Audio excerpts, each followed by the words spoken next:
Hello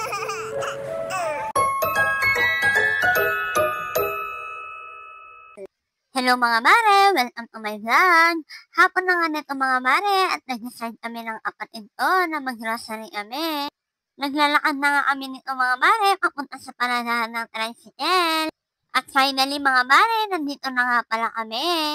At nagsisimula na nga ding magkulit ang batang maliit. Ayan mga mare, tingnan nyo naman, namimili pa na ang gusto.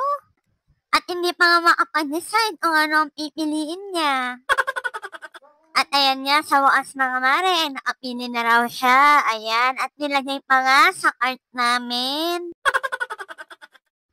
At hindi pa nga nakontento sa isa mare, umuha pa nga ng dalawa. Aba, aro Diyos ko, mapapagastos talaga ako nito. At ayan nga mga mare, ang dami nang kinuha ng batang ito. Sige lang siya turo. At hindi pa nakontento sa isa mga mare, gusto pang dalawahin. Medyo inaabahan na nga ako dito mga mare, sige lang siya kuha, baka mamaya magkulang yung budget namin na dala.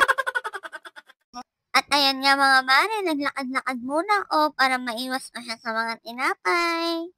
At binigay ko nga muna siya kay tita niya para naman makapamili ako ng maayos. Ayan, nandito nga pala tayo sa mga delata mga mare. Siyempre, delata is for emergency.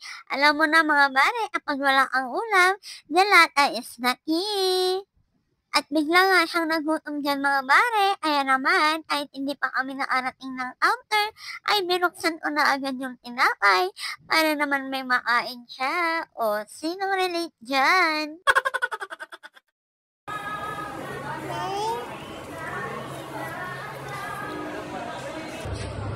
What do you want?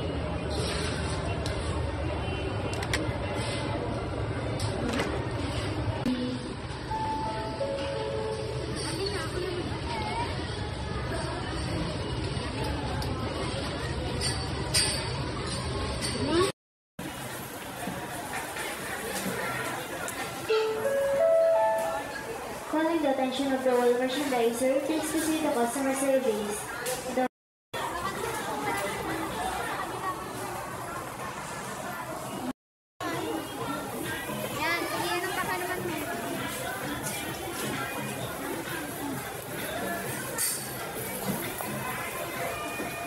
Ayan mga mare, nandito na nga pala kami sa counter at kung umabot ka hanggang dito, i-comment mo naman kung taga saan ka. Paki-share na rin ang video ito at i-like mo naman. I-follow mo na rin ang page ko para lahat tayo ay happy. Ayan, hanggang sa susunod na vlog. Salamat sa panonood. Bye-bye!